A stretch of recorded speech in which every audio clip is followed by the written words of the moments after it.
आरक्षण मिळावं या मागणीसाठी महाराष्ट्रामध्ये ठिकठिकाणी मनोज जरांगे पाटील यांना पाठिंबा देण्यासाठी प्रत्येक तालुका, जिल्हा, शहर या भागांमध्ये ठिकठिकाणी उपोषण करताना निदर्शनास येत आहे। याच अनुषंगाने सांगली येथील शिवतीर्थावर मनोज जरांगे पाटील यांना पाठिंबा दर्शवण्यासाठी संभाजी ब्रिगेड व जिल्ह्यातील काही संघटना पाठिंबा दर्शवतात। तसेच आमदार, खासदार, माजी आमदार यांनी सुद्धा मराठा आरक्षणाच्या मुद्द्यावरून धास्ती घेतल्याचं दिसून येतं।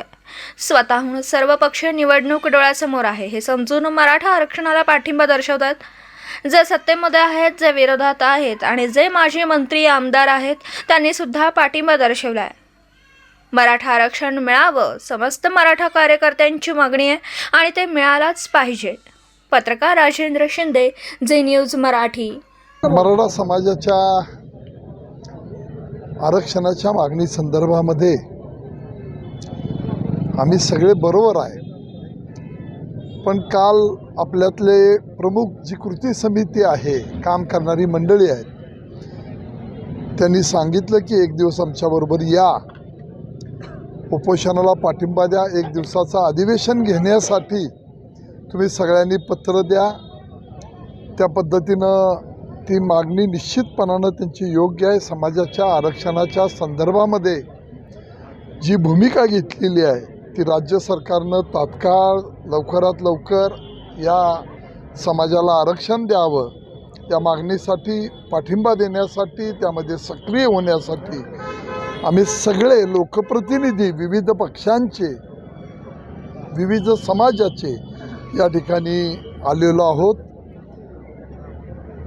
मनोज जरांगे पाटलांनी आत्ताच 15-20 मिनिटापूर्वी मला समजलं की गावातल्या लोकांनी आग्रह केल्यामुळं पाणी पिण्याच्या दृष्टिकोनातून त्यांनी ती मागणी मान्य केली।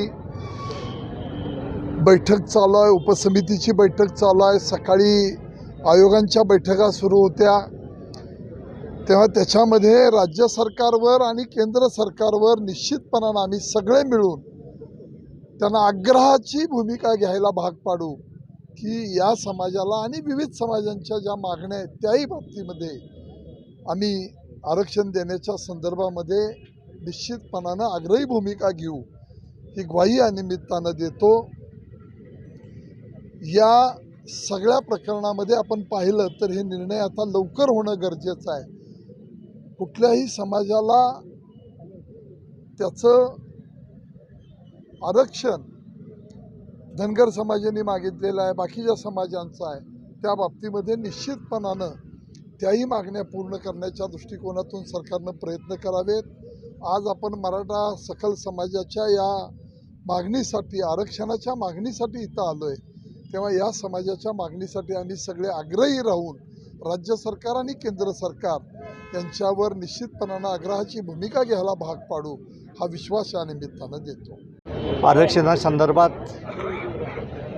गेली फार वर्ष फार तीव्रतेने मराठा समाज मूक मोर्चा असतील, रस्त्यावर उतरून असेल, हा आग्रह करतोय।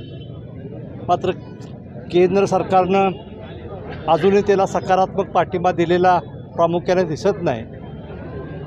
फार पूर्वीपासून हा समाज शेतीवरती अवलंबून आपली गुजराण करतोय आणि अशा ह्या मराठा समाजाला आरक्षण मिळणं हे खऱ्या अर्थानं गरजेचं आहे। त्यासाठी सगळे संघर्ष करतात। राजकीय पार्श्वभूमी बाजूला ठेवून एक मराठा म्हणून आम्ही सगळे प्रयत्न करतोय।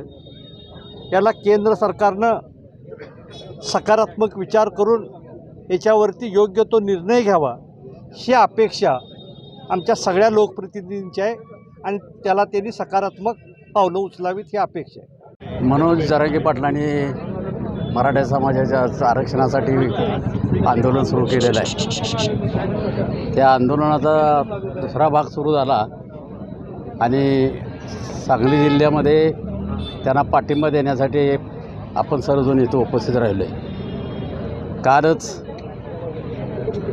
कलेक्टर ऑफिसमध्ये बैठक होती, सगळे खासदार, आमदार होते, त्यावेळेला समन्वय समितीचे सगळे लोक तिथं भेटायला आले आणि त्यांनी अत्यंत आकडेवारीसह कसं मराठा समाजावर अन्याय होतो आहे याची माहिती दिली आणि आपण तातडीनं त्यामध्ये लक्ष घालायला पाहिजे असं सांगितलं.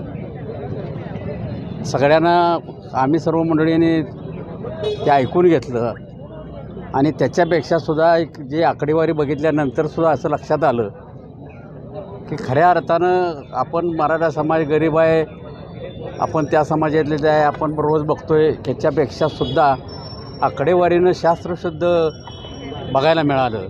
आणि त्याच्यानंतर मग त्यांनी अशी मागणी केली की तुम्ही त्यासाठी काय करणार आहे. 2 गोष्टी तरी तातडीनं करायला पाहिजेत की